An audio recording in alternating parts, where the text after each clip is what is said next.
un honor, Martín, tener una prestigiosa persona, bueno, tres, yo pensé que venía por una y tenemos tres reconocidos, gente que realmente puede hablar de nuestra historia.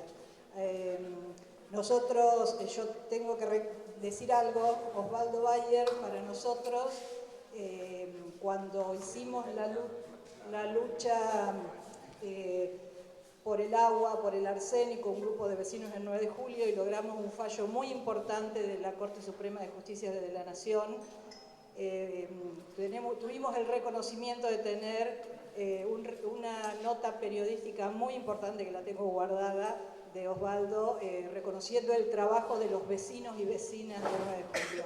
Así que para nosotros es una persona, tu papá, una persona muy respetable y muy querida, y reconocemos totalmente su lucha, y creímos que esta charla era necesario que el Consejo Deliberante la declarara de interés legislativo. Así que hago la entrega. Muy bien.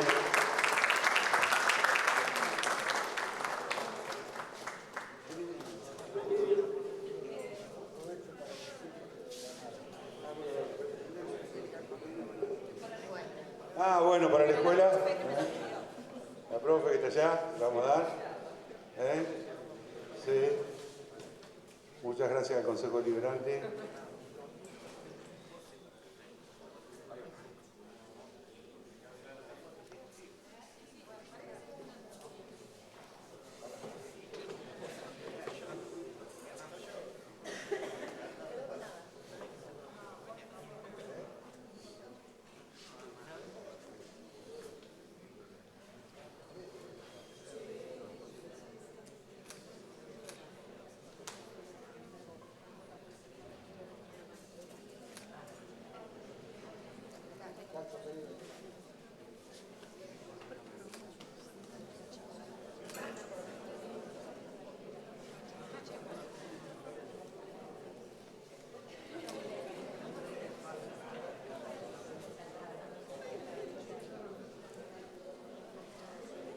Bueno, vamos a empezar directamente. No sé, Nati, si tienen preguntas, él no tiene problema de empezar como ustedes quieran.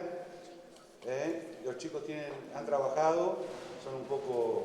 Primero vamos a dar el micrófono a los tres. Bueno, buenos días. Ya me hiciste emocionar con esto, con la historia que Osvaldo replicó en una nota, la lucha contra el arsénico y lo importante que fue para ustedes acá ese apoyo moral, ese apoyo solidario.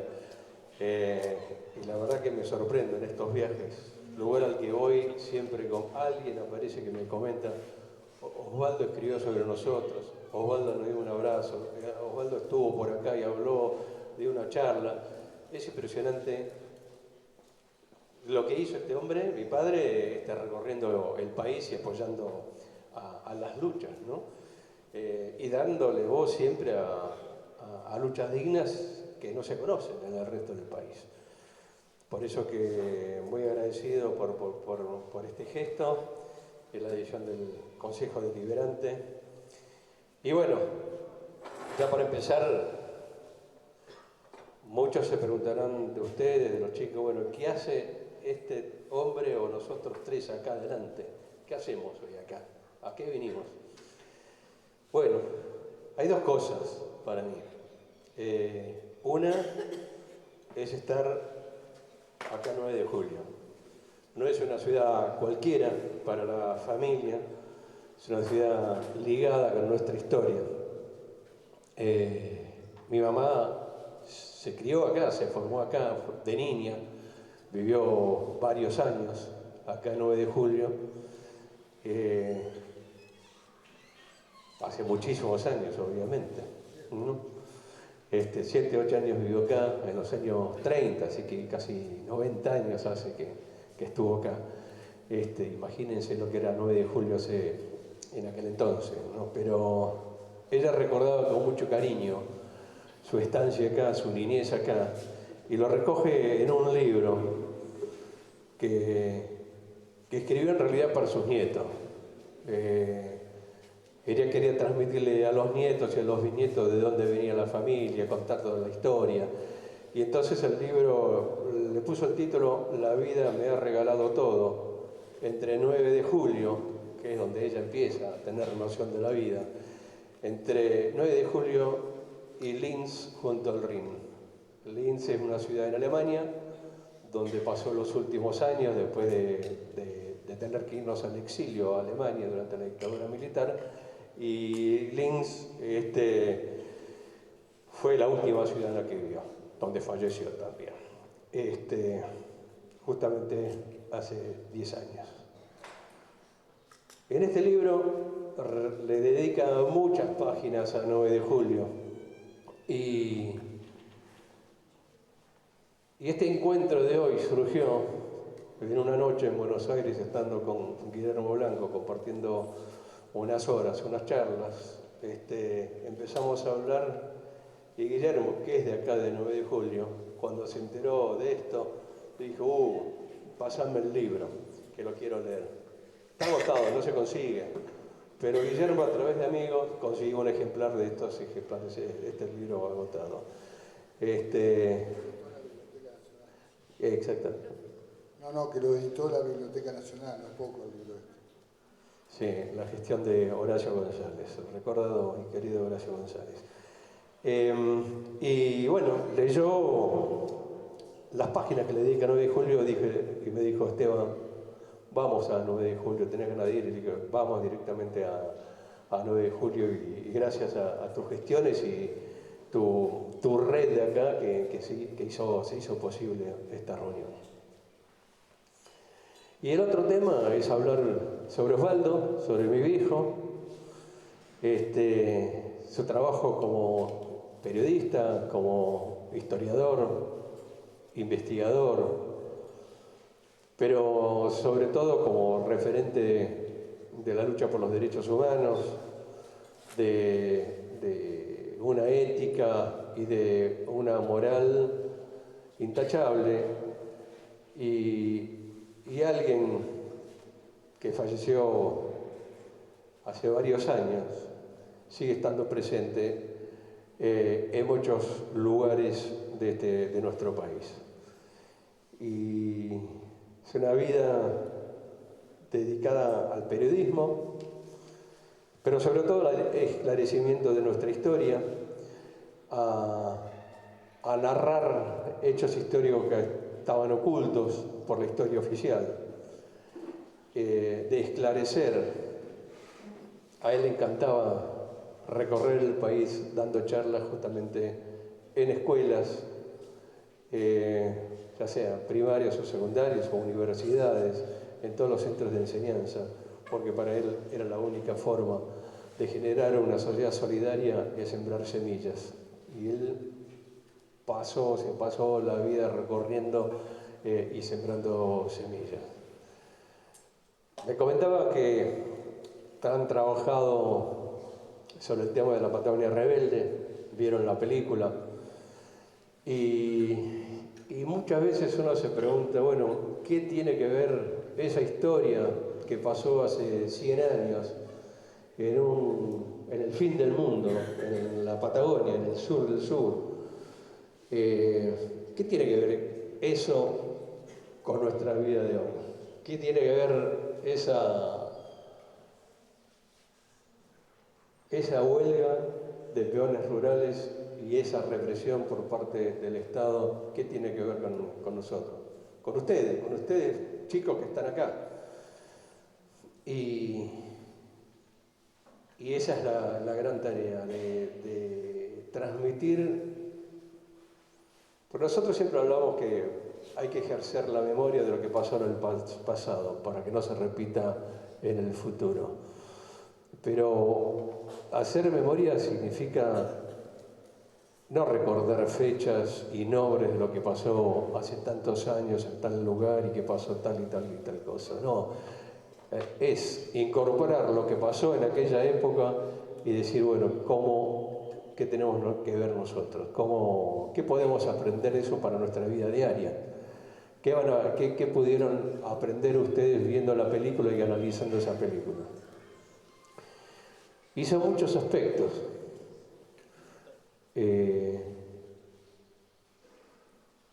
Es una huelga convocada por peones rurales, o sea, no, era un movimiento sindical de la sociedad obrera. Y como vieron en la película, los reclamos que hacían eran mínimos, cosas que hoy nos parecen insólitas, que por cosas así, por pedir una vela o pedir un cuarto para dormir, se tuviera que hacer una huelga. Son cosas para nosotros impensables. Y como tampoco no nos podemos imaginar cómo los estancieros ni siquiera le dieron eso a los peones. Querían mejorar un poquito sus pésimas condiciones de vida. No le dieron importancia a los reclamos y tuvieron que recurrir a la única arma que tiene el obrero, el peón rural, el empleado, que es la protesta a través de la huelga. No hay otra posibilidad. Es unirse solidariamente con otros, ver que no hay una solución individual. Yo estoy mal, pero voy a tratar de zafar de alguna manera. No. Vieron que la única forma es juntarse en forma solidaria con gente, con los vecinos, con los paisanos, con otros que pasaban en iguales condiciones, buscar la solidaridad de los peones de las estancias, buscando la solidaridad de los obreros en los puertos, en las ciudades. Y bueno, tratar de conseguir esos mínimos reclamos para mejorar las condiciones de vida. Como vieron en la película, los estancieros no estuvieron dispuestos de ceder en nada, y al contrario, se repite una vez más un eslabón más de una larga cadena que vemos a lo largo de la historia de nuestro país, desde los orígenes hasta hoy, un eslabón más de esa represión por parte de los poderosos, del poder económico, en este caso de los estancieros, que utilizan elementos del Estado, de la sociedad, en beneficio propio. El ejército, la policía, la gendarmería, y bueno, ver cómo se termina en forma sangrienta esa huelga. Y nosotros pensamos, bueno, ¿qué enseñanzas nos deja eso? Ustedes están acá en la escuela secundaria, van a terminar, van a empezar a trabajar, algunos van a empezar a trabajar en algún oficio, van a aprender o a seguir estudiando, pero se van a tener que ganar la vida de alguna manera, independientemente de lo que fuera, ¿no? Desde médico, enfermero, mecánico, agricultor, chofer de colectivo, de todo, barrendero, todo puede ser. Pero se van a tener que ganar la vida de alguna manera y van a ver que las condiciones de trabajo son duras. Lo ven ustedes también a diario. La escuela, que es una hermosa escuela, o las escuelas acá alrededor están en condiciones de albergarlos a ustedes, están en perfectas condiciones. Los maestros, los docentes ganan lo necesario, tienen condiciones de trabajo que son dignas. Los padres de ustedes, las familiares de ustedes, están trabajando en condiciones dignas, tienen una salud garantizada. Todos los chicos pueden ir a una escuela pública. Son todos problemas diarios. Y si las condiciones, cuando ustedes noten que las condiciones no son buenas y que habría que mejorar y que habría que mejorar el sueldo, ¿y a quién le vamos a reclamar? ¿Y cómo vamos a reclamar eso? Y bueno, es una de las enseñanzas, ¿no? La solución pasa por el abrazo solidario, por juntarse con otras personas que pasan por las mismas situaciones y decir, bueno, vamos a tener que reclamar. Entonces, eso es a lo que Osvaldo siempre se refería, cómo llevar la historia a nuestro presente, ¿no? ¿En qué nos afecta a nosotros, a ustedes en lo personal? Y ustedes dirán, bueno, pero lo que pasó hace 100 años a nosotros no nos puede volver a pasar, nunca. La situación del país cambió, sí, es cierto, por supuesto, ha cambiado, pero no hace muchos años tuvimos una dictadura militar feroz, que tiene que ver también con otra parte de la vida de la familia de Osvaldo, de todos sus familiares. A raíz de la publicación de las investigaciones de la Patagonia Rebelde, Osvaldo y todos sus 4 hijos, su esposa, la que vivió acá en 9 de julio, nos tuvimos que ir al exilio. Un exilio que nos llevó a Alemania durante la dictadura, que a Osvaldo le costó muchísimo porque ya no pudo seguir investigando los temas que estaba investigando, y que significó un quiebre en la vida de todos nosotros. Es la explicación por la cual seguimos viviendo parcialmente en Alemania, y entre Argentina y Alemania, ¿no? El hecho también por el cual mi vieja se quedó allá hasta los últimos días. Una experiencia del exilio, producto de la represión de esa dictadura militar, que en su ferocidad y en su crueldad tampoco era inimaginable que pudiera alcanzar esos niveles de crueldad. Por eso que nosotros tenemos que estar, cuando decimos no va a poder volver a pasar, ese nunca más que siempre se repite, es que, bueno, se trata de que todos nosotros, los que estamos reunidos acá, y digamos, sí, realmente nunca más, pero ¿cómo logramos ese nunca más? ¿Cómo logramos que se nos respeten nuestros derechos? ¿Cómo logramos pelear por condiciones dignas de vida, de estar bien, de estar con familia, de estar con salud? ¿Cómo lo logramos? Y cómo evitamos que se produzcan hechos tan sangrientos como los que vimos en la Patagonia Rebelde o en la última dictadura.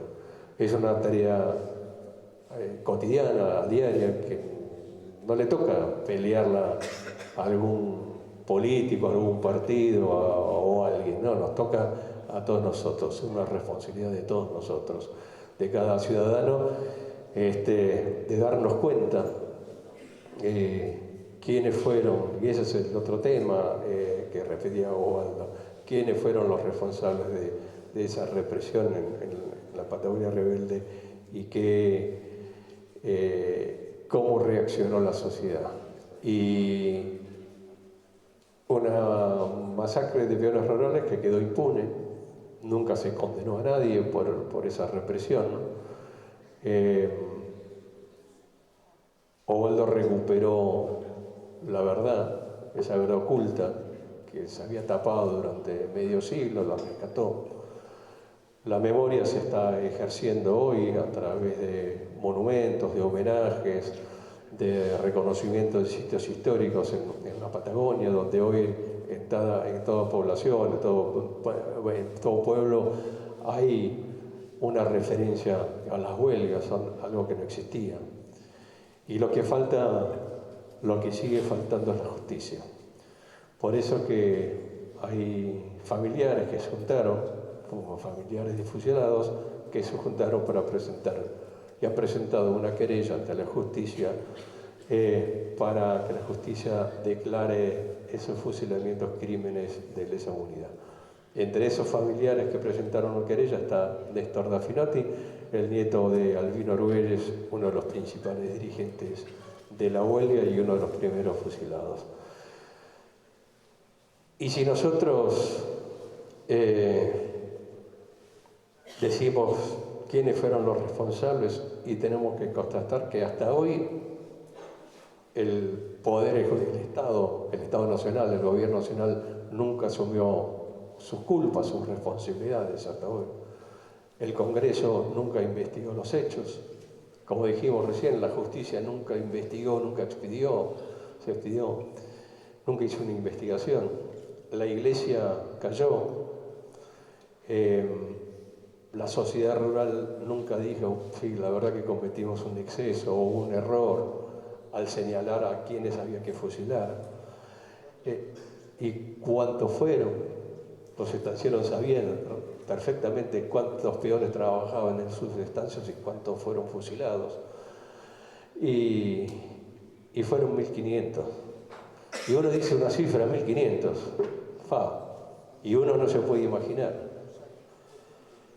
Y si vemos esos 1500 en relación a la población que tenía Santa Cruz en 1921, a números de hoy, de la población de hoy, equivaldría a 30.000 personas. Una cifra recurrente en la crueldad de la historia argentina. 30.000 fusilados serían hoy. Que nos da un poco la dimensión de la crueldad de aquella época. No me quiero extender demasiado. Ya me han traído acá un montón de preguntas que todavía no las leí. Las voy a leer ahora mientras le doy la palabra a Néstor Dafinoti Peremero como gran acompañante en estos viajes y recorridos que estamos haciendo por la República y que hoy nos llevaron acá 9 de julio.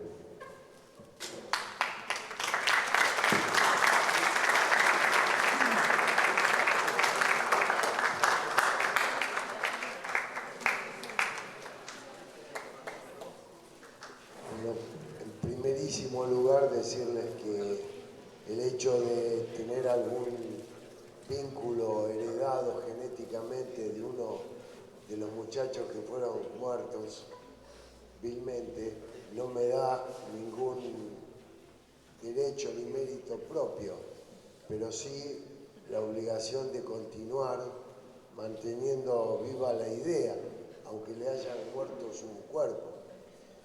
Y tener en cuenta que cuando matan a un ser humano, y de esa manera que los mataban en la Patagonia rebelde, mataban también en cada uno a la familia de esa persona. Es decir, no era solo el muerto, sino toda la gente, su esposa, su compañera, sus hijos, sus hermanos, sus padres, a los que también mataban. Pero para esto, Osvaldo Bayer, ustedes han visto la película y entonces en medio de más que yo cuente, o Esteban cuente puntualmente cómo fueron los sucesos. Yo preferiría, los miro y muchos de ustedes podrían ser mis nietos, y miro el lugar donde estamos, y el lugar donde estamos supera largamente en emoción lugares como hasta el mismo Congreso de la Nación, donde nos han recibido, que lleno de pompa, pero en realidad es una escuela, el lugar donde mejor uno puede sembrar la semilla para que después el fruto sea un fruto sano. Entonces, un poco es mi propia escuela pública y gratuita donde yo me formé, en mis 3 niveles me formé con la gratuidad que el Estado me otorgó para poder hacerlo.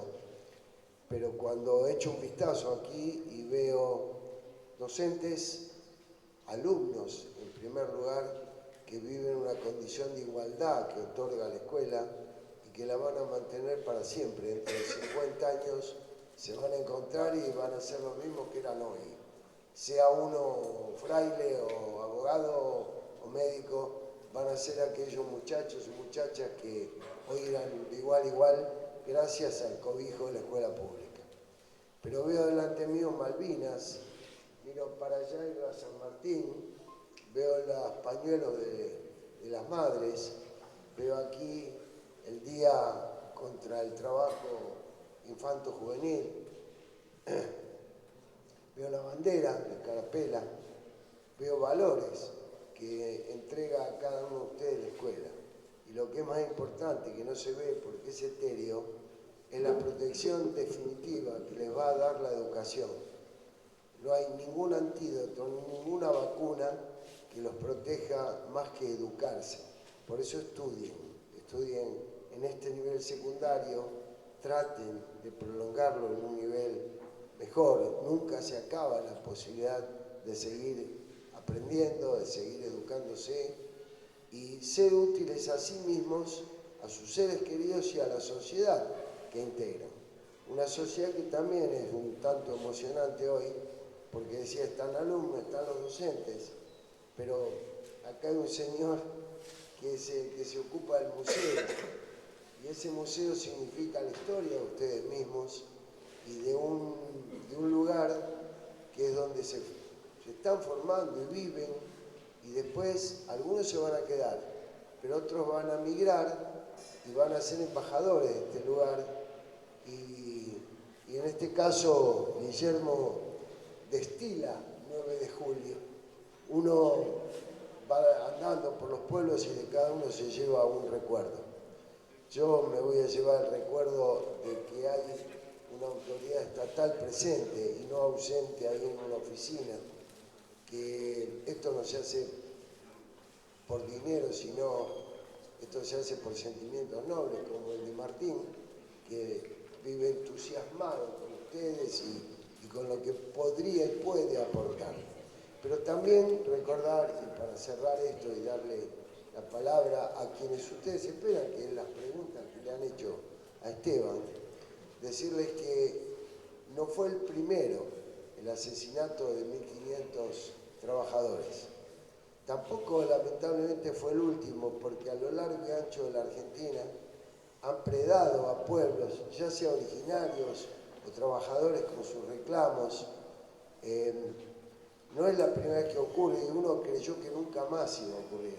Y sin embargo vuelve a ocurrir, y ahí veo Malvinas, le decía, y hay 600 muchachos muertos, pero también en la Argentina hubo aviones que mataron a 600 víctimas inocentes en Plaza de Mayo, y las cosas parecen que con otro color siguen ocurriendo. Así que esta charla no tiene nada más que un sentido de recordación histórica, sino una proyección de futuro y como, digamos, síntesis. En este momento, en algún lugar del mundo están cayendo bombas y matando gente. Vivimos un pueblo de paz, tratemos de darle el valor que tiene, que no estemos preocupados por ningún misil que nos mate a nuestras familias, y estudien, no dejen de estudiar, ahí está el secreto. Y por lo personal, bueno, lo recordaré siempre, porque el 9 de julio para mí es este acto, que encierra mucho más que una evocación histórica. Así que les agradezco enormemente que me hayan recibido y aún me hayan escuchado. Así que muchas gracias, un abrazo.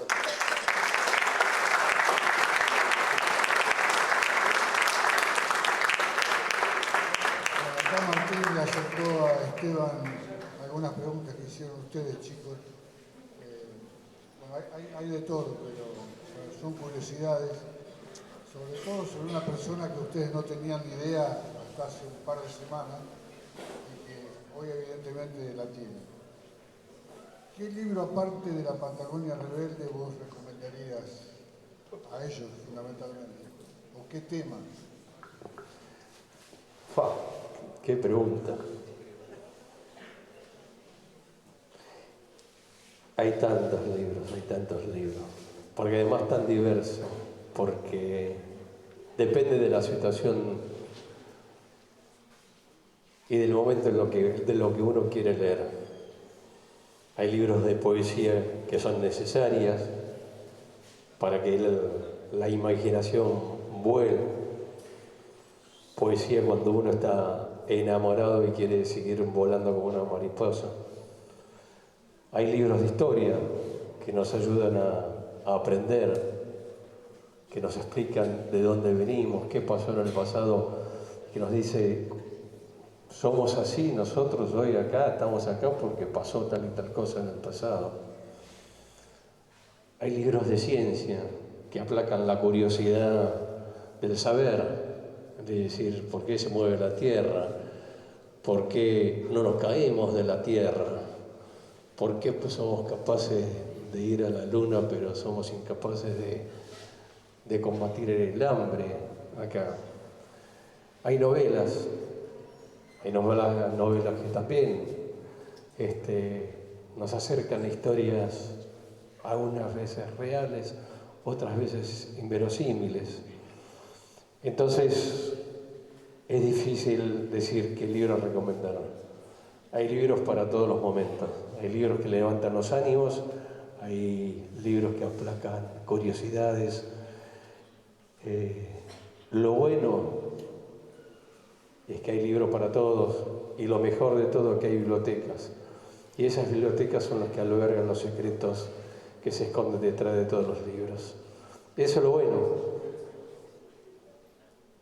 Y nosotros que somos viejitos decimos, bueno, qué lindo es agarrar un libro en papel, hojearlo, sentirlo, oler algunas veces todavía el papel y la tinta. Hoy muchos de ustedes también leen de forma electrónica, y por qué no. Pero eso es lo lindo, tener bibliotecas, y justamente hace pocos días en Azul estuvimos inaugurando una biblioteca en una escuela de educación especial a la que le pusiera el nombre de mi padre, Biblioteca Osvaldo Bayer. Y fue tan hermoso ver cómo se crea una nueva biblioteca, que es una fuente de saber, una fuente para aplacar curiosidades para los chicos, donde uno puede ir, ver, acá tengo algo que me va a ayudar. Nosotros tuvimos la suerte de que nuestros padres tenían una gran biblioteca, y no es que nos hacían leer, nos invitaban a leer, y para nosotros fue siempre un gran momento, que empezó desde chiquitos, cuando mi madre nos leía libros antes de irnos a dormir, una práctica que quedó en desuso lamentablemente, pero que era una comunión, estar todas las noches antes de ir a dormir, ya en la cama, y ella agarraba un libro de cuentos, de fantasía, de algo, y nos leía de ese libro. Y ahí nos dormíamos. Y bueno, ahí por eso es que crecimos leyendo y leyendo. Y acá la pregunta esta está respondida, es, para vos, ¿cuál fue el principal legado de tu viejo como escritor y como padre? Que hablas realmente de decir una parte. El principal legado. Y ahí tengo que diferenciar un poco. El legado como del padre, del papá, una relación personal, individual, como tienen todos ustedes con el padre, con la madre, esté presente o esté ausente, pero siempre hay una relación con esas dos personas que lo procrearon a uno. Por eso, es un legado personal, individual, familiar, si se quiere. Y el otro aspecto es el de Osvaldo, que también para mí, independientemente de que sea el hijo, el legado como maestro, como profesor, como un militante de los derechos humanos, de las cosas que él nos enseñó a nosotros, de cómo enfrentar la vida, qué hacer con nuestras vidas.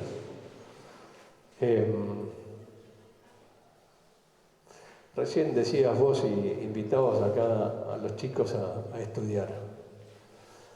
Y uno de los principales legados a nivel personal, de padre e hijo, fue cuando yo tenía 16, 17 años. Yo me tuve que ir al exilio acompañando a mis padres cuando tenía 17 años. O sea, un momento complicado en la vida de cada uno de nosotros. Plena adolescencia. Uno descubre la vida, se está haciendo mayor, te enamorás por primera vez, son los primeros amores, tenés tus grupos de amigos con los que querés arrollar al mundo entero, porque estás creciendo, descubriendo el mundo. Y en una época, al principio de los años 70 era esto, de efervescencia política en nuestro país, de una búsqueda de soluciones en forma solidaria para el conjunto de una sociedad que queríamos una sociedad más justa, más digna, que se repartieran las riquezas de mejor manera, que no hubiera pobreza. Y uno de pibe se entusiasma, algunas veces se entusiasma demasiado. Y Osvaldo me dijo eso, justamente lo que dijiste vos. Pibe, si vos querés cambiar el mundo, primero aprendé. Andá a estudiar, lo que sea, un oficio en la universidad, lo que sea, aprende algo. Porque si querés cambiar algo, tenés que decir qué es lo que querés cambiar y cómo lo vas a cambiar. No falta solamente decir voy a cambiar algo sin saber para dónde, a qué es lo que queremos mejorar. Fue tal vez una de las mejores recomendaciones que me dio mi padre a nivel de padre-hijo. Y lo otro es el legado que nos dio a nosotros como sociedad,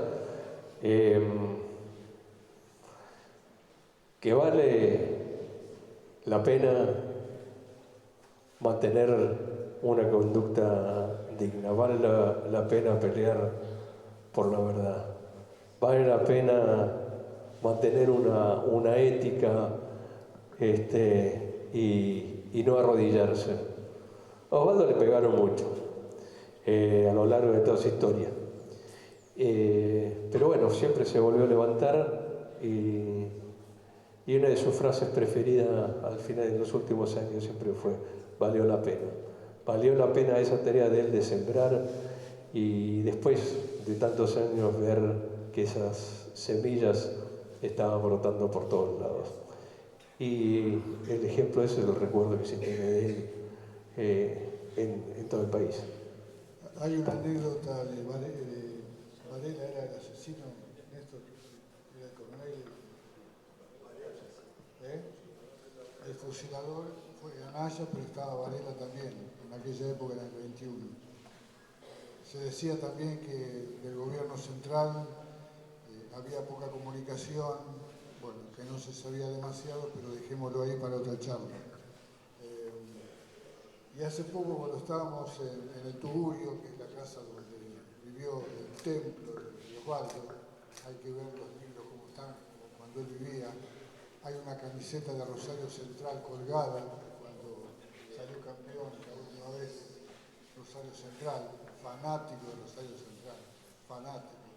Y a propósito, ahora me acuerdo, desde su lugar en la DPA, que es la agencia de noticias donde él trabaja en Hamburgo, Esteban escribió siempre las notas que César Luis Menotti mandaba al mundo entero a través de la agencia alemana, ¿no? Es otra de las cosas que pareciera que el fútbol acá no tiene ninguna validez y tiene mucha más de la que pensamos. Si no fuera por el fútbol, por ahí no estaríamos juntos acá tampoco. Pero lo que le quería decir es que Esteban saca el otro día, cuando estábamos cenando allí, una carta de una pariente de uno de los fusiladores. Contale. ¿Qué decía la carta? Que es curioso, ¿no? Que un descendiente de uno de los fusiladores, pero no importa.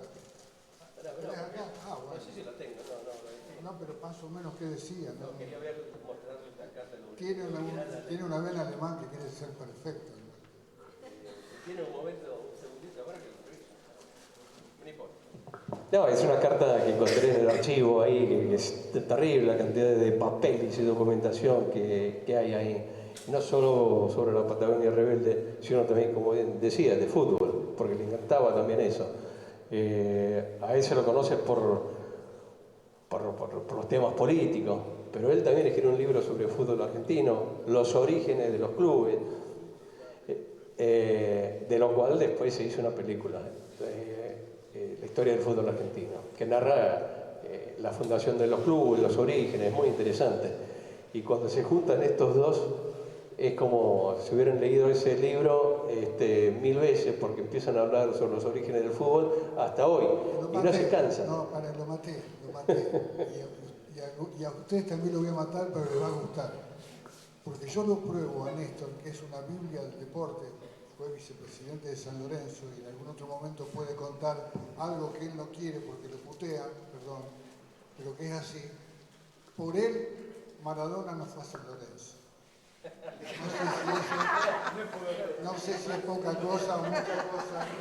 Por él, por este señor que tiene acá, si hay algún hincha de San Lorenzo como yo o no, pero no tuvimos la oportunidad de que Diego se vistiera con la camiseta de San Lorenzo, por el doctor Néstor Daffinotti, con una F y dos N, así no se olvidan.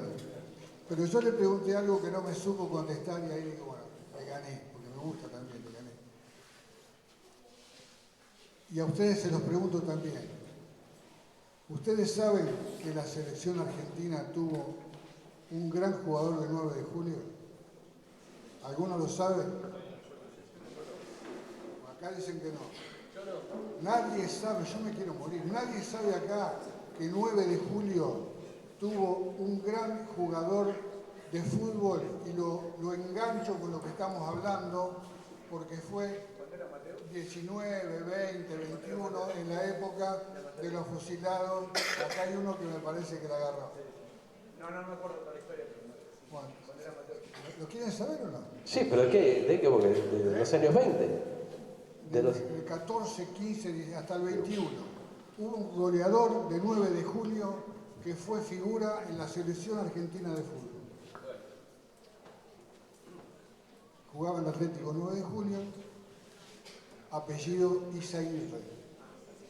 Bueno, vayan, y esto ¿por qué se los digo? Porque lo que les estoy diciendo a muchos de ustedes les puede llegar a pasar, como me pasó a mí me pasó. El complejo de inferioridad del tipo del interior, del chico del interior, que cree que no puede pasar nada en la casa del vecino. Que va a ser famoso si es vecino. Y eso pasa muchísimo. Y eso, cuando se junta con otros, hace crecer ese sentido de inferioridad. Y pasamos por la vida y no nos damos cuenta de la importancia que tiene el lugar donde nacemos. Esa es otra de las enseñanzas que dejó Osvaldo en cada lugar que iba. Él, lo que yo les estoy diciendo, lo aplicaba en la práctica y con todo el respeto que la gente que le tenía. Él iba a Raucho y quería cambiarle el nombre de Raucho. Bien, hasta los pibitos lo querían sacar corriendo. Pero cuando muchos entendían por qué él decía eso, los pibes se empezaban a respetar a sí mismos. Ese valor de las cosas que dejó Osvaldo, para mí, es tan o más importante que otras que puedan llegar a contarse y hablar, ¿no? Eso le costó cárcel en la cárcel de mujeres. Perfecto, no es la historia. No. Después lo cuento. Cuenta él, contala vos. Acá en el museo, no, ¿cómo no? Dale, vamos. No, eso que comentabas vos, simplemente que, bueno, el haber querido cambiarle el nombre a la ciudad le costó cárcel. Estuvo en la cárcel de mujeres. Él le quería cambiar por el asunto de Arbolito, que fue el que mató a Rauch.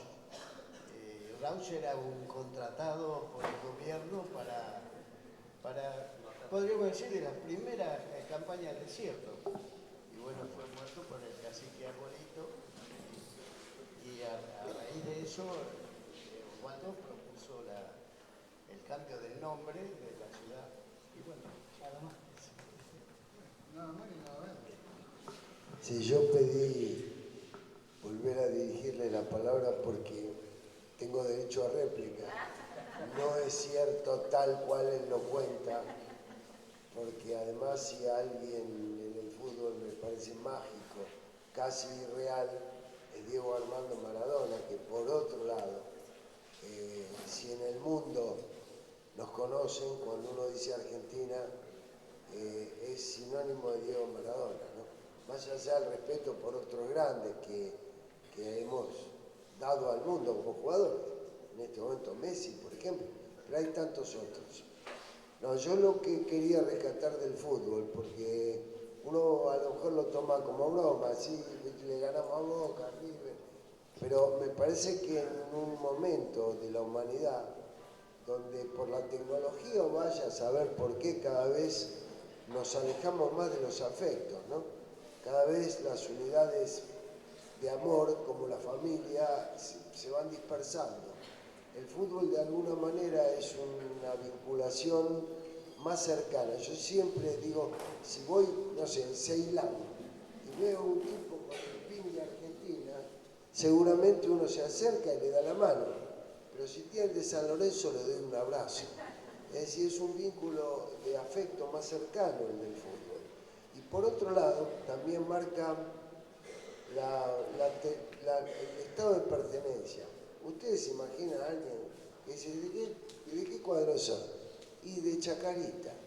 Puede ser de River o de Boca o de la Juventus, es fácil, pero ser de Chacarita o de Atlanta es más difícil, con todo el respeto, ¿no? O el que te dice, mira, yo soy de Boca, pero soy de Independiente el 9 de julio. No sé si hay un Independiente. O de Fortín. Claro, hay un Fortín el 9 de julio. Entonces con eso también genera como un dar a conocer quién soy. Yo soy hincha del Fortín, no de Vélez, se les aclara. Pero si hay un Fortín acá, cuando en el diario lo vea, querría que gane. Bueno, es el fútbol también tomado de esa manera, es una de las formas que los seres humanos pueden vincularse. Y lo que es más importante que quería decirle, es un deporte de equipo. Y eso siembra, cuando uno lo practica, una actitud en donde el equipo está por encima de uno. Y eso lo transforma en solidario, lo transforma en afecto, en amigo, en ayudar al que no sabe qué hacer con la pelota, y estoy yo para ayudarte. Y eso transpórtenlo a la vida que en la sociedad nos toca vivir, y van a ver que es distinto vivir para sí mismo que vivir acompañado con la sociedad que te rodea, porque vos decías hoy, si estoy solo y estoy triste, con amigos es menos triste. Y si estoy feliz, con amigos estoy más feliz. Así que bueno, la postilla del fútbol, porque me acusó como que dije, Maradona es un patadura. No, no, de ninguna manera. Dios lo tenga a Diego en la gloria. Sí, pero no me contradecís, por vos Maradona sigo diciendo lo mismo, Y vos mucha labia, pero no me decís lo contrario, Esa es la diferencia entre un periodista y un directivo de un club de fútbol pero responsable, que piensa en el club, en el futuro. En cambio vos querés la polémica, querés el titular, querés... Chicos, no tiene ninguna, sobre todo alguna chica que siempre, yo durante 20 años dirigí una escuela de periodismo y fueron las pibas las que siempre iban adelante, mucho más que los pibes. Los pibes a las 9 de la mañana estaban dormidos, las pibas estaban anotando y demás. Y acá me parece que es medio parecido, ¿no? Porque además ahora, a diferencia de nosotros no teníamos esa gorra que parecíamos todos chorros ahí, como están los chicos medio dormidos. Algunas de las chicas tienen algo para preguntar, Ellos tenemos la historia un poco, no en el libro, la tenemos acá de carne y hueso. Aprovechémoslo, lo que fuera, no sé, sale eso.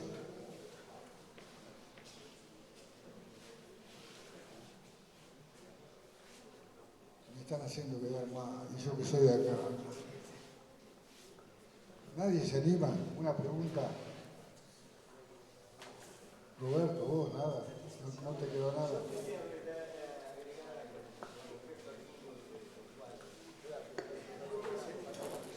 Fue presentada en el teatro, la película y el libro. Me acuerdo que fue para una conmemoración de la fundación de 9 de julio, que además dio él una charla en el Salón Blanco. El tema era la conquista del desierto. Y terminó la Patagonia Rebelde. Pero bueno, y tuvo algunas diferencias con algunas personas. Y bueno, y la ligué yo, que me pedían algunos que pasaban a que los cortara, ¿viste? Y no podía ser. Y bueno, justo era el festejo del Día del Pueblo, teníamos un escenario en la plaza y bueno, cantábamos ahí, después teníamos que cantar con el coro un polifónico. Y yo estaba muy vinculado con la directora de Cultura, era Adriana Lanzi, bueno, estábamos viendo cómo iba el desarrollo. Y se vuelven a acercar esas personas que me decían, y dicen, ¿cuándo lo vas a traer de nuevo a Bayo? Cuando quiera, le digo, para que nos sigan puteando, me dice. Y bueno, se enteró el intendente de aquel momento y un lavado del cerebro porque yo estaba que no quería ir a cantar al coro, ¿no? Pero bueno, esa es la anécdota de con Osvaldo tuve oportunidad de estar en ese momento, después cuando hicimos las primeras jornadas de pequeñas localidades de la niña, en Patricio, perdón, charlamos mucho. Un tema en especial que nos quedó medio inconcluso fue la parte del Perito Moreno en el museo. Bueno, es un tema también para hablar en otra charla, hoy a la noche, sobre los temas históricos, las grandes polémicas de Osvaldo, ¿no?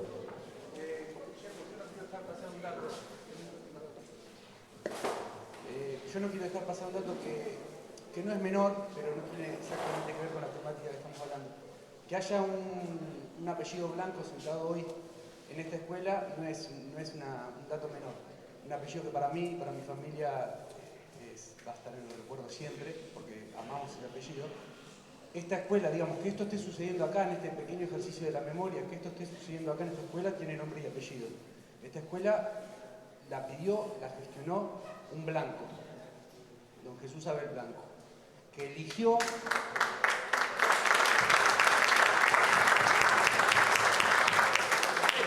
intendente municipal en infinidad de veces y otros cargos, que pidió que esta escuela esté acá.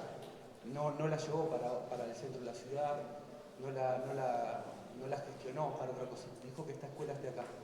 Entonces, que esto esté sucediendo acá es gracias a él, tiene nombre y apellido, y no quería dejar pasar ese pequeño datito que está sucediendo en esta escuela, y quizás muchos de los que estamos acá o de los que están acá no tienen ni idea, ¿no es cierto? Por eso el pequeño ejercicio de la memoria que siempre tenemos que hacer, nada más.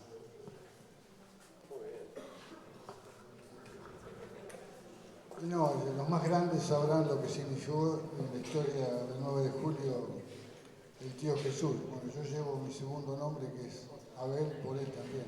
Entonces está todo lo que me dijo el Grillo. Gracias. Gracias en nombre de todos, ¿no? Porque esto no se hizo solo, lo hizo él, lo ideó él, pero con gente del lugar. Porque chicos, esto cuando yo era chico, ni la cancha del Fortín estaba acá.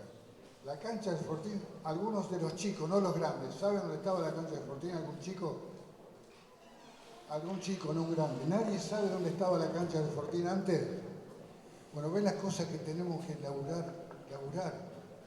Curiosidad, la vida es curiosidad, ¿eh? ¿Ves? Una chica me pregunta, y bien por preguntar, la cancha del Fortín, donde yo jugaba en la quinta y la cuarta de San Martín en los años 60 y pico, sí, viejo jodido, 60 y pico, estaba donde está la Escuela de Comercio ahora. Ahí por la China, por la Mendoza, por ahí estaba la cancha del Fortín. Recuerdo que era casi de tierra, te rompías las rodillas, pero los pibes éramos felices jugando ahí, porque de eso se trata, ¿no? ¿Y hoy dónde juegan? ¿En qué cancha? Acá en el barrio. Es el barrio,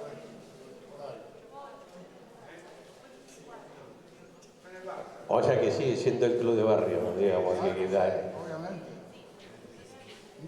Vos decías de mi tío, mi viejo nació en la cocina del club El Fortín.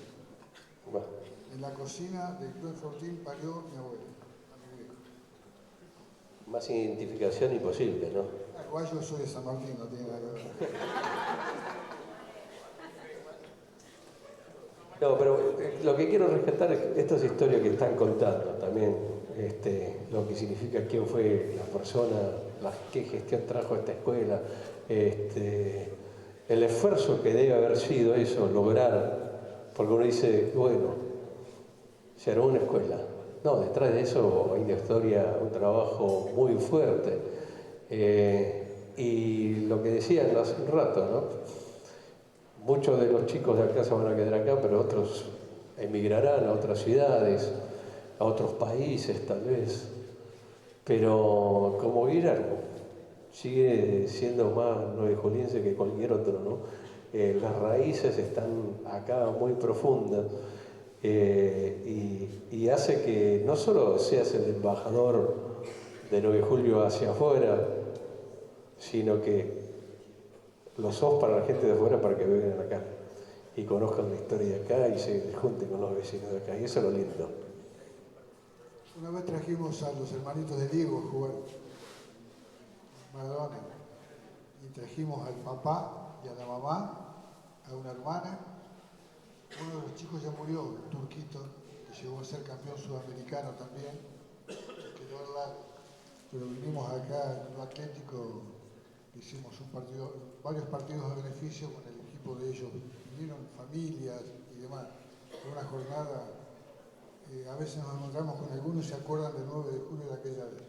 Por eso un poco la idea, conectada con Osvaldo, es el mensaje para muchos chicos que vinieron, algunos porque tenían que venir a la escuela y otros que por ahí se están enganchando con esta charla, con la historia, pero que sepan que tiene que ver con ustedes, que no es algo abstracto que pasó en algún momento de la vida que no le importa a nadie. Tiene que ver con la vida de ustedes porque padres de ustedes estén juntos, separados, familias endebles, lo que sean, lucharon con otra gente, por ejemplo, ¿para qué?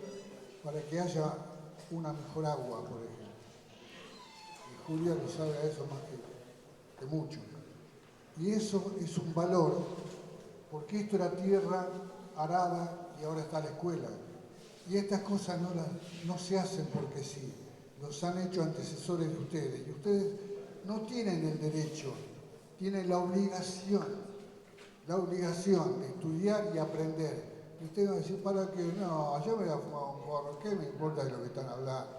Eso es lo peor que puede pasar para la condición humana, porque si todos pensáramos así, el mundo estaría más plagado de maldad de lo que está. Y lo que se necesita en este momento es una palabra que Osvaldo empezó y murió con ella, que es sensibilidad. Yo tengo a mi amigo Fernando Signorini, que es un capo, y alguna vez por ahí lo podemos traer acá a charlar de mil cosas, y él, un preparador físico que también comparte con nosotros algunas charlas en el Tugur y en otros lugares, y él habla de eso también. Y él dice que el tipo que tiró la bomba atómica en Japón, que masacró a millones de personas y demás, era un científico maravilloso. La verdad, inventar la bomba, tirarla y que haya hecho el efecto y demás, pero tenía un carajo de sensibilidad, cero sensibilidad. Y así está el mundo. Ustedes pueden llegar a ser mucho más de lo que piensan, leyendo, viendo la película, sabiendo lo que pasó, sabiendo de dónde viene. Yo de grande supe quién era mi abuelo. Lo charlamos con ellos también, porque nunca me preocupé y por la vida me fue llevando a otros lugares y de golpe, a través de tirar del hilo, uno va aprendiendo cosas que por ahí hubieran modificado su vida o no, pero las sabe. Y en este tema de la patria y del país, que haya habido 1.500 fusilados, imagínense, todos ustedes, más 1.000 más, que laburaban de peones rurales, cagándose de hambre en la Patagonia con el frío, en campos de un estanciero que tenía 20.000 hectáreas, y porque no les quería dar 2 pesos, no sé cómo se llamaban patagonios, los ponen así, y los matan a todos. Pero no solo eso, y Osvaldo luchó para saber eso, pero después le toca vivir lo de los 30.000 desaparecidos.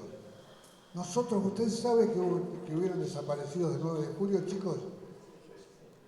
Les hablo a los chicos, porque nosotros sí, pues, tenemos la suerte de saberlo. ¿Saben? Algunos de los chicos o chicas, ¿saben que hubo cuántos, quiénes? Díganme algunos, nadie sabe. Y ojalá que nadie sepa para que a partir de ahora lo sepan. Se trata de eso, de aprender. Porque todos venimos a aprender acá de Osvaldo, y de Esteban, y de Néstor, y del fútbol, y de lo que fuera. En la época de los militares, había gente de 9 de julio, como algunos de ustedes pueden llegar, ojalá que se les dé, de ir a estudiar. Y militan, porque eran tiempos de militancia, equivocados o no, pero que querían un mundo mejor. Eso sí que tenían huevos y que querían un mundo mejor. Hay 3 chicas, mujeres, escuchen las mujeres, hay 3 mujeres de 9 de julio desaparecidas.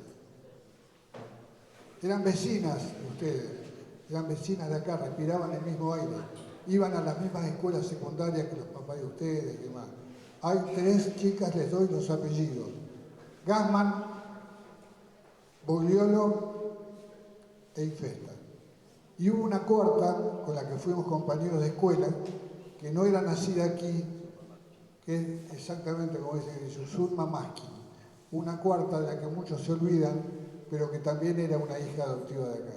Entonces nosotros formamos parte de la historia, como todo el país. No somos una cosa menor.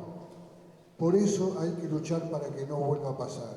Y un poco el sentido del origen de esta charla creo que tiene que ver con eso. Y en nombre de los 3 agradecemos la invitación de Martín y de todos ustedes.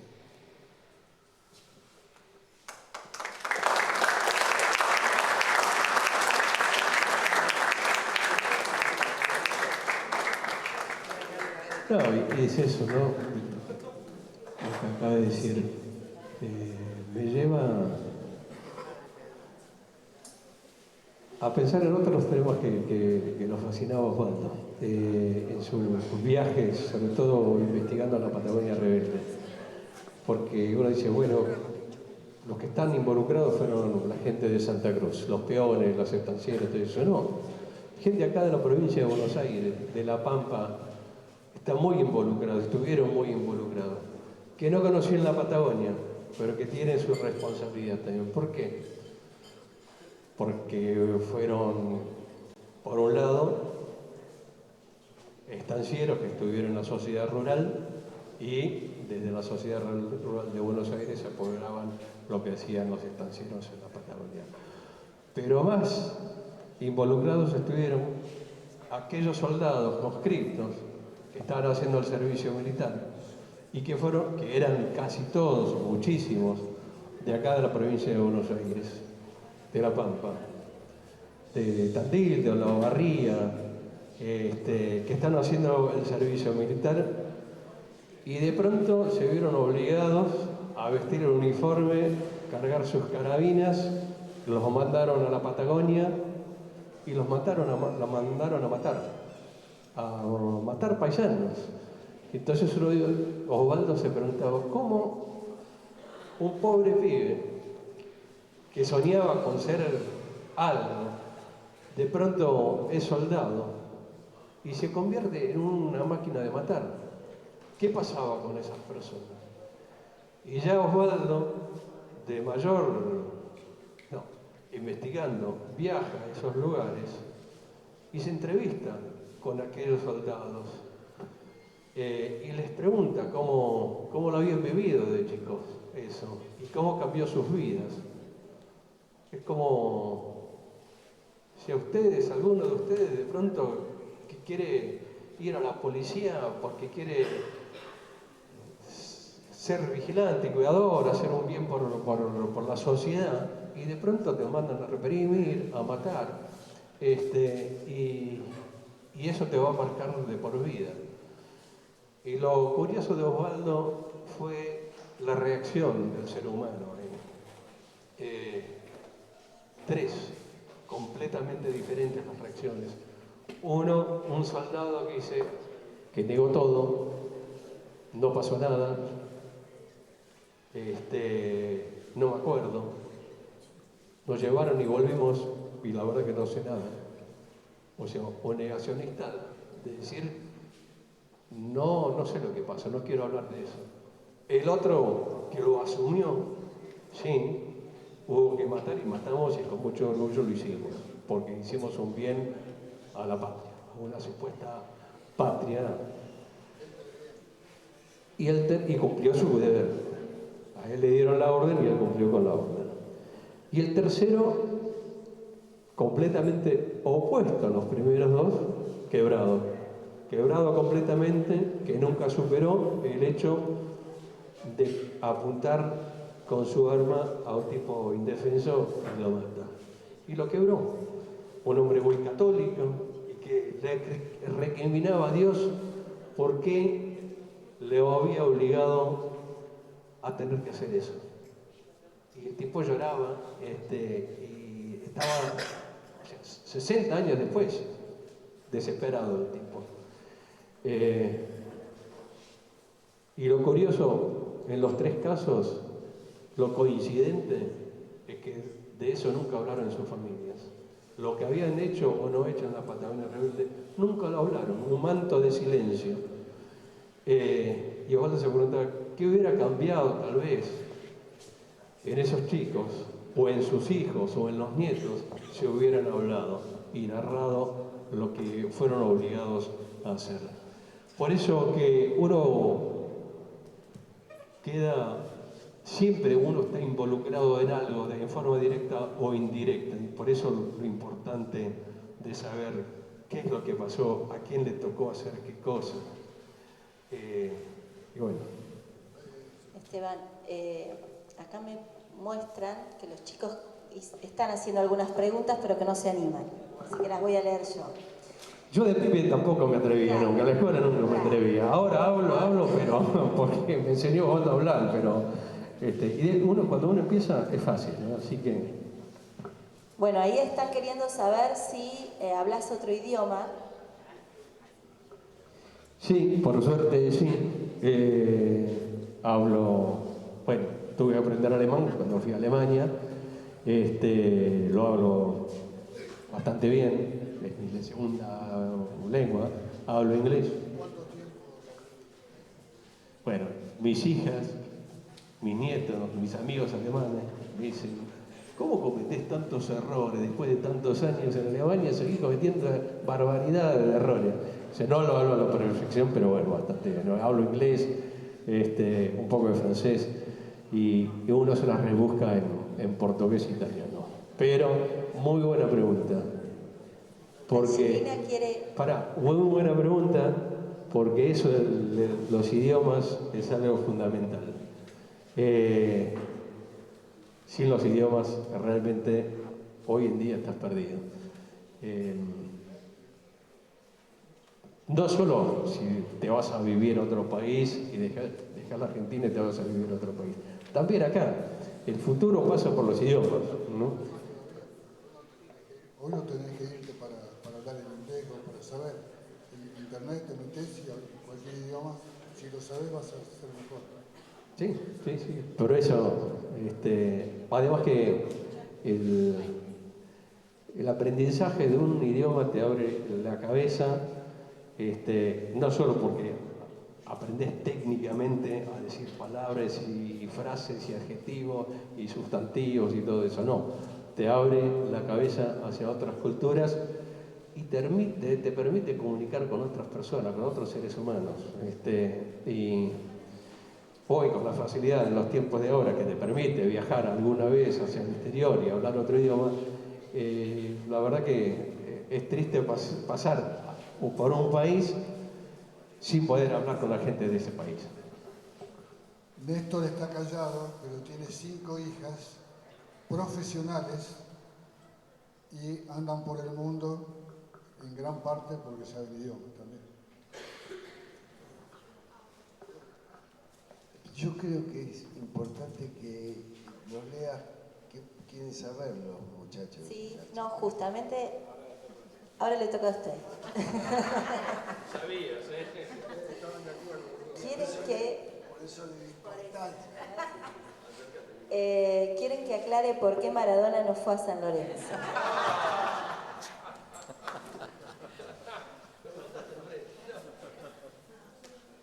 Bueno, sí, es un tema que en realidad no es que me moleste, pero ya fue, hay cosas que no tienen importancia. Maradona en ese momento siempre, ayer en la cena charlábamos de las circunstancias. En aquellas circunstancias, San Lorenzo era un club en vía de desaparición, que estaba intentando reconstruirse a partir de reconstruir su estadio, que entre tantas cosas había perdido. Había perdido la categoría, había perdido el valor de sus jugadores y había perdido su casa, no tenía techo. Y entonces la opción que Diego jugara en San Lorenzo era una apuesta de riesgo. Y hay momentos en la vida que el riesgo no hay que tomarlo, hay que tener una enorme prudencia y no seducirse como hincha viendo a Diego con mi camiseta, claro. Me hubiese hecho pis encima de verlo hacer jueguito con la del Ciclón. El tema es que en ese momento había que reconstruir una institución, un club, un estadio, una familia, y la apuesta, Diego, era de mucho riesgo económico y entendimos que no había que tomar ese riesgo. Lo que ocurre es que entre el sentimiento y la razón, siempre es más dulce el sentimiento. A veces razonar algo duele, pero no queda más remedio, ¿no? A veces en la profesión me ha tocado, soy médico, en la profesión me ha tocado que el paciente pierda un pie o una mano con tal de salvarle la vida. Entonces, bueno, a veces uno tiene que entregar algo para poder preservar el resto. Por eso fue lo de Diego, pero como yo de alguna manera entiendo que con estas palabras me despido de ustedes. Bueno, ustedes me despiden como quieran, pero me venía a cuento porque vi que hay muchas cuestiones en donde desfilaron por la Argentina situaciones donde hubo muertos. Los escuchaba hacer números, 1500, 3000, Malvinas 600, el bombardeo 600.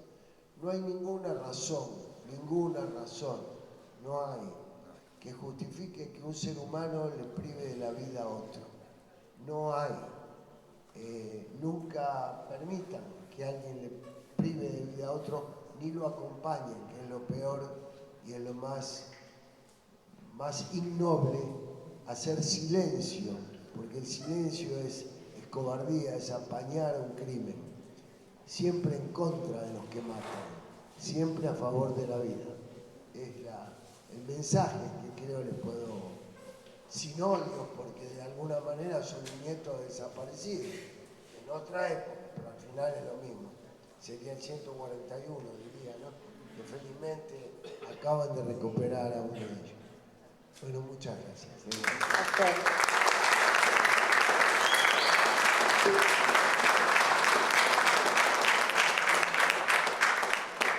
Bueno, yo sigo con las preguntas. ¿Qué extrañaba de Argentina viviendo en Alemania? Tantas cosas. ¿Y qué noticias le llegaban de Argentina durante la dictadura? Bueno, sobre todo extrañaba a mi novia, la primera novia, una chica con la que iba al colegio, nos enamoramos profundamente y eso fue lo más doloroso. Tener que salir del país, aparte del tema político y todo eso, lo más doloroso es dejar a la noviecita. Y en épocas en las que no había internet, no había celulares, no había computadoras, no había nada. Y había que comunicarse a través de cartas. Y las cartas se las escribías y llegaban 3 semanas, 4 semanas. Pero fue una buena práctica también, o sea, ese noviazgo a distancia siguió unos meses. Yo convencido que iba a volver al país a los 2, 3 meses como mucho. Y bueno, fueron muchos años. Claro, por supuesto, nos separamos, cada uno hizo su vida, nos volvimos a ver y nos seguimos viendo. Pero bueno, ese exilio nos cambió la vida a nosotros dos. La extrañé a ella. Y después las cosas de siempre. Uno extrañaba, me recuerdo, vuelvo a repetir, no había internet, o sea, no había Spotify para escuchar música, la música de uno. Entonces, estando en Alemania le pedí a mis amigos que me mandaran por carta. un cassette que grabaran con canciones, con música de acá, de todo tipo, para poder escuchar un cassette allá, y el cassette llegaba, no sé, meses después, y era una fiesta. Y los tópicos de siempre, sí, bueno, el dulce de leche, la carne, sí, por supuesto, también. Extrañaba a los amigos con los que había ido a la escuela. Yo terminé, me fui cuando tuve que ir, justo había hecho por suerte el bachillerato. Yo tenía 17 años, las amenazas de muerte llegaron en agosto, a mí me quedaba hasta noviembre para terminar la escuela, el secundario. Mi mamá y mi hermana se fueron inmediatamente a Alemania, mis dos hermanos mayores ya estaban ahí. Fines del 74, con las 3A, cuando empiezan a mediados del 74 las 3A. Que Osvaldo al principio no le da importancia, me dice, son amenazas, acá no pasa nada, no se van a atrever. Y después sí empezaron a matar, a asesinar a sus amigos, a sus compañeros, abogados, a profesionales. Y bueno, con papá dijimos, bueno, tenemos que dejar la casa. Ahí sí coincidimos, tenés que terminar la escuela. Así que me quedé viviendo en casa de amigos, de compañeros, en la casa de mi novia también. Fue una de las ventajas que hubo en aquella época. Y cuando ya al papá no lo vi, porque se fue a vivir a otro lado. Y bueno, terminé la escuela y me fui para allá. ¿Y qué noticias recibían en la segunda parte muy pocas, a través de amigos, de cartas, de familiares, diarios? Había, me acuerdo, una impresión semanal de La Nación Internacional, y Clarín también sacaba una edición internacional, que salía una vez por semana, llegaba por correo mucho tiempo después, y sobre todo la principal fuente de información fueron las publicaciones que generó el exilio, los grupos de solidaridad, los grupos de argentinos que estábamos dispersos en todos los países de Europa. Empezamos a publicar noticias de lo que uno escuchaba, y esa fue la principal fuente de información, ¿no? Bueno, eso, más o menos. ¿No? No dijo de quién era hincha, ¿no? Miralo ahí atrás, al chico de la remera, de la camiseta negra, que tiene un escudito con la banda roja. Por eso lo estoy mirando siempre. Claro. No, hincha River por culpa de mi papá, de Osvaldo. ¿Y por qué? Él era hincha de Rosario Central. En algunas cosas uno se tenía que oponer al viejo. Uno era rebelde también frente al padre. Sí, como el de Rosario Central. Pero nos llevaba una sola vez al año a la cancha, que era cuando Rosario Central venía a jugar de visitante a la cancha de River. Y nos llevaba y nos hacía ir a la tribuna de Rosario Central. Y de pura contra el viejo, dos de sus hijas nos hicimos de River, solo para estar en contra de él. Y de ahí quedó. Les cuento una anécdota. Quiso parar cuando veníamos de la ruta, paramos a la altura de Dene. Está loco. Le sacamos una foto con un cartel de Dene. Porque en el libro se acordaba, no sé, ¿lo leíste vos? La mamá cuenta, y a propósito traigo a colación, que había una colonia alemana el 9 de julio. Muy curioso, muy curioso. Había por lo menos 10 familias alemanas, inmigrantes de Alemania, que habían venido acá. Estamos hablando de 1920, porque la mamá de él nació en el 29. Por ahí, Roberto, vos tenés alguna idea más de eso. Y si lees parte del libro, después te sacamos copia, porque está agotado, pero habla de eso, donde ellos iban con el papá, con la mamá Marties, que eran, se juntaban los dos nombres, por eso era Marlis. ¿Tu mamá? A ver, en el pasaporte y en la cédula se llamaba María Luisa, pero como fue criada en una casa alemana, con una comunidad alemana, la nombraban con la versión alemana, que es Marlis. Bueno, iban de paseo a casa, pasaban la Navidad, y contaba ella, en el libro, que iba gente de 9 de julio, veían atrás del tapial el arbolito de Navidad alemán que habían traído y un Moisés para una de las hermanitas que habían traído el papá de un viaje de Alemania acá, como cosa curiosa en aquel entonces. Y habla de una vez que fueron a una chacra de unos alemanes amigos en la campiña, en el campo, y que a la vuelta perdieron el colectivo y la pasaron muy, pero muy mal. La va a leer. Es una pequeña anécdota, pero que refleja la vida en aquel entonces. Como les decía, es un libro que ella le escribió pensando en los nietos, para que supiéramos de dónde venía, cómo fue su vida. Bueno, entonces, en esta ciudad, 9 de julio, vivía, pero en el campo, en un rancho de adobe, una familia alemana, campesinos, la familia Silger. Las mujeres decidieron hacer una excursión con sus pequeños hijitos, y vean los nombres típicos de colonia alemana: Werner, Walter, Hermann y yo. Pasamos un día bellísimo en el campo. Me permitieron cabalgar. Que es insólito que digan, me permitieron cabalgar, que era una chica, no le permitían cabalgar a las chicas, ¿no? Varones sí, pero ella no. La señora de Silger había puesto la mesa, en ese rancho de adobe, había puesto la mesa con mantel de brocato y cubiertos de plata, todo traído de Alemania. Me acuerdo que cocinó arroz con leche y no sé cuántos huevos le había puesto, riquísimo. Y a las 4 de la tarde debíamos emprender el regreso en ómnibus. Pero cuando estábamos por llegar a la parada vimos cómo el micro pasaba de largo. Volvimos a casa a esperar el ómnibus de las 7. Puntualmente estuvimos allí, pero el ómnibus no llegó. Seguimos esperando, llegó la noche, comenzamos a parar los pocos coches que pasaban. Los chicos teníamos frío, hambre, llorábamos.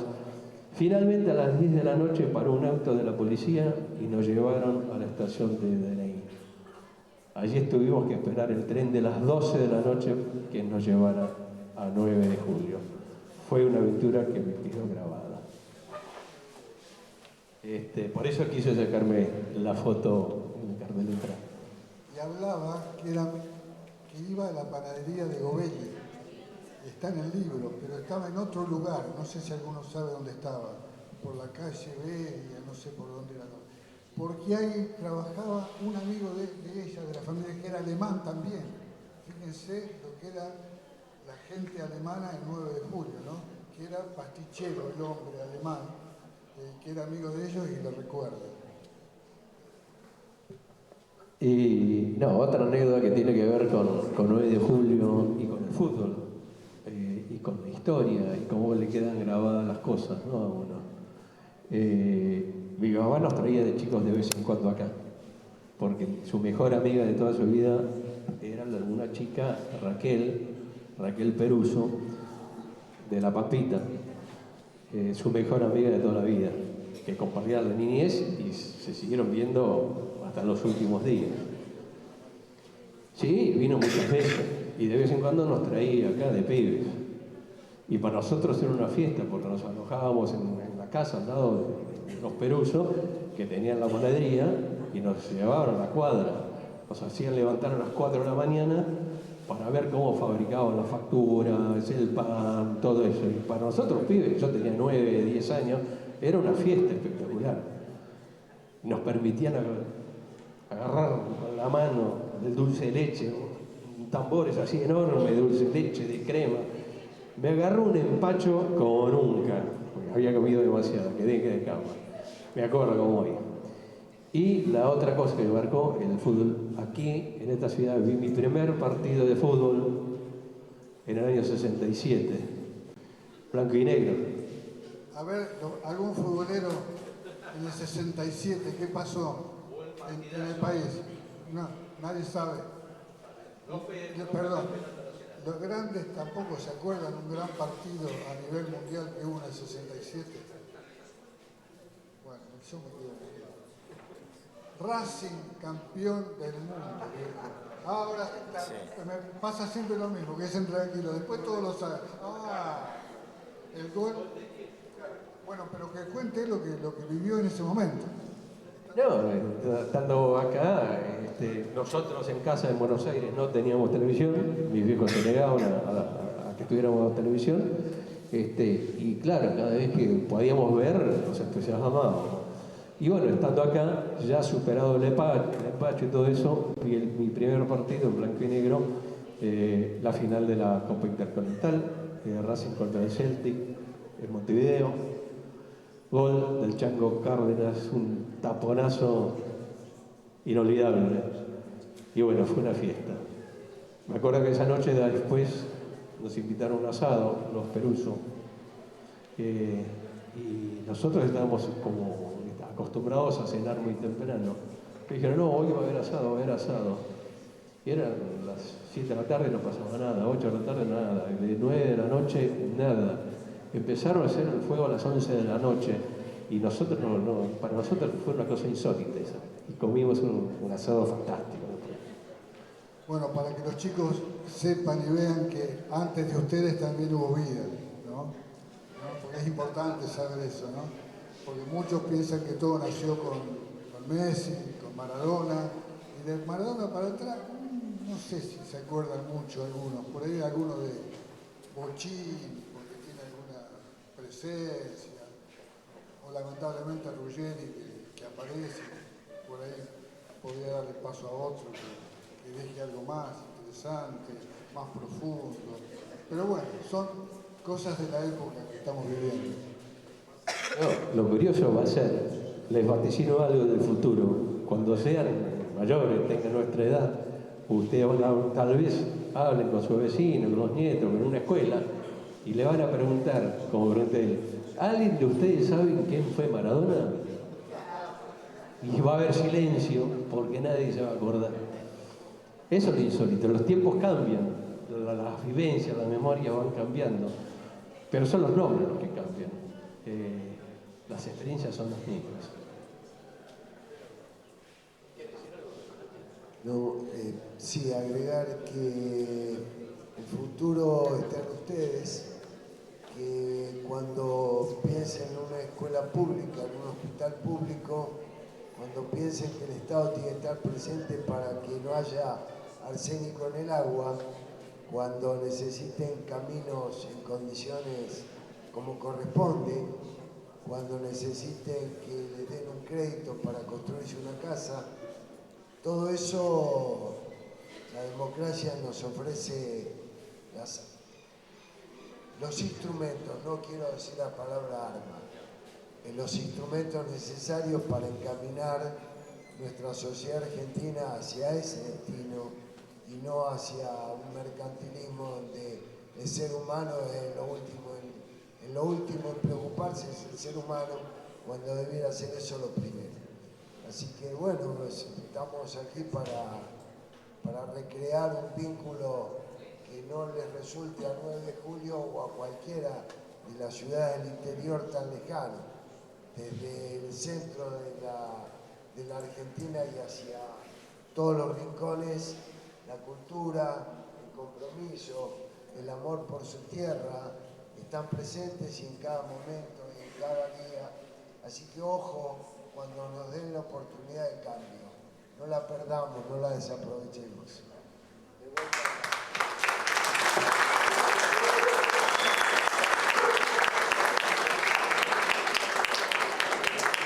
Y no nos olvidemos que somos 9 de julio, pero también somos Tlalauque. Y esto que les estoy diciendo es mucho más profundo que una sola palabra. Nos hemos olvidado de que también somos Tlalauque.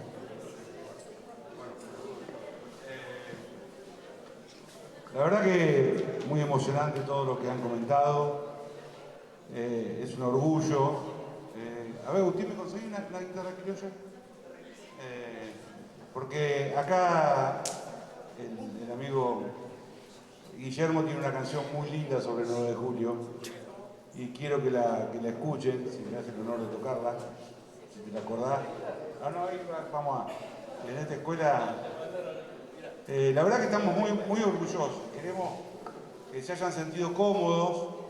Los chicos han disfrutado porque los he visto callados, preocupados, haciendo preguntas, por ahí no se animan mucho a preguntar, pero bueno, es los chicos que trabajamos hoy, es la gente que tenemos hoy, y como decían ustedes, esto es todo gracias a la escuela pública, ¿no? Y a mí me emociona mucho haberlo traído. Después de pasar muchos nervios, porque por ahí me aguantaba Guillermo y mis compañeros, agradecerle mucho porque todo salió lindo y está saliendo lindo, y espero que hoy a la noche tengan una buena jornada en el instituto. Allá está Florencia, que también va a estar en el instituto. Agustín, no.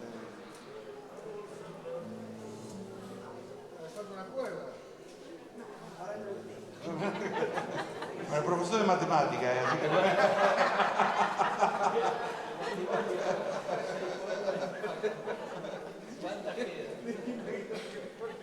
bueno, así trabajamos nosotros. Hagamos otra y que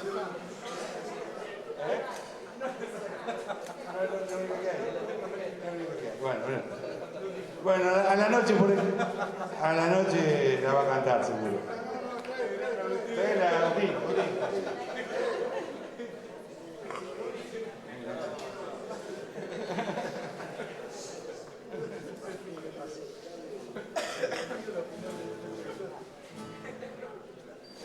Obviamente, ya me quedo tranquilo porque ahora la excusa es que la guitarra, no sé yo.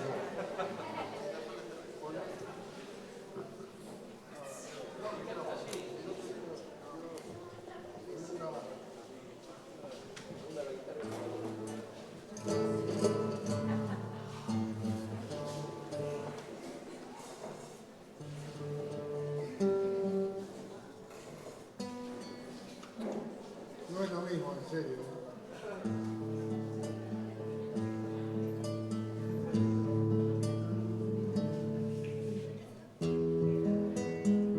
¿Se escucha?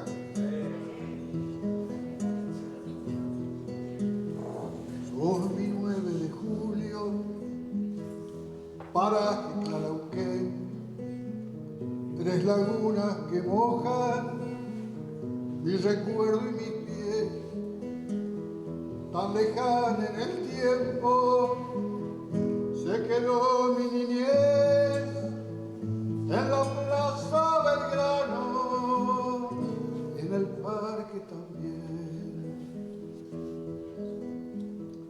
Comunión en la iglesia, costumbre general, mal aliento del cura que me iba a confesar, una amistad sentida con el barba Jesús, que por entonces era mi camino y mi luz. La pelota de trapo o la 5 oficial, el valor era el mismo, importaba jugar. El amor por el fútbol, que nunca tendría fin, fue creciendo en la vieja cancha de San Martín. Alabín, alabán, ping, pong, pa, San Martín, ra, ra, ra.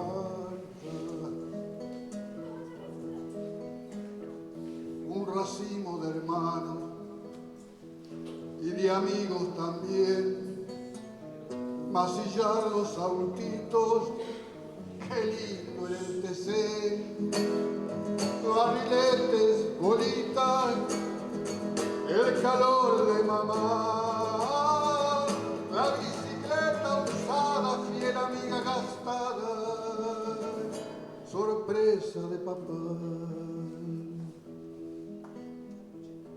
Enano de la trocha, personaje sin par, de esos que me gustaba ver pasar y pasar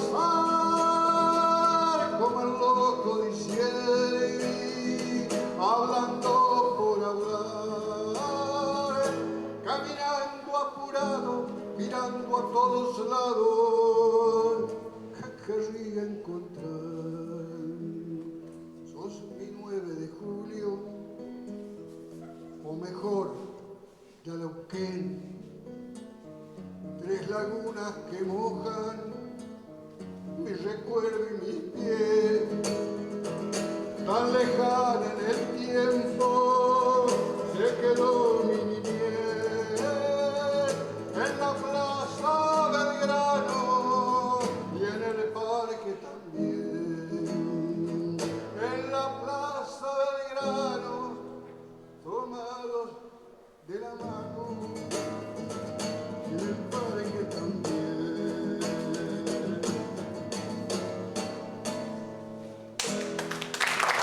Bueno.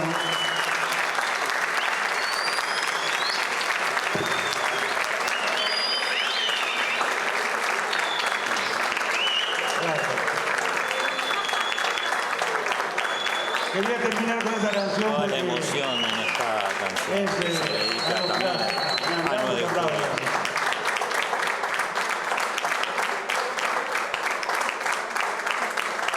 Bueno,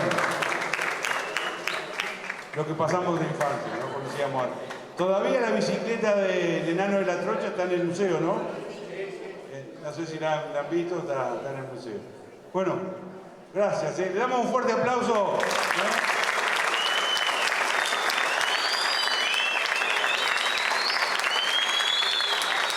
Gracias. Paren. Bueno, así termina Nos hace esta entrega, charla. a ver si anda la bibliotecaria por ahí. A ver chicos, nos va a entregar libros Guillermo para la biblioteca y Esteban también. Manual de TEA y Deportea, periodismo por periodista, para la biblioteca, gracias. Guillermo Blanco, los Juegos de Evita, la historia de una pasión deportiva y solidaria. Y el fútbol del sol naciente por Guillermo Blanco, prólogo de Celsas Luis Menotti. Así que gracias a toda la biblioteca. Gracias. Bueno, así finaliza esto con una entrega de libros para la biblioteca de la escuela. Tenemos en imagen a Esteban Bayer. No, la verdad que para mí fue una emoción muy grande la canción de recién, El broche de oro, que muy sentida, muy emocionada. Y la verdad, el haber estado acá, para mí volver a las raíces de mi madre, por haber podido hablar sobre ella acá y la experiencia de mi viejo, les agradezco muchísimo. Para mí, haber estado acá, en esta escuela pública, es un símbolo, más que un símbolo. Muchas gracias.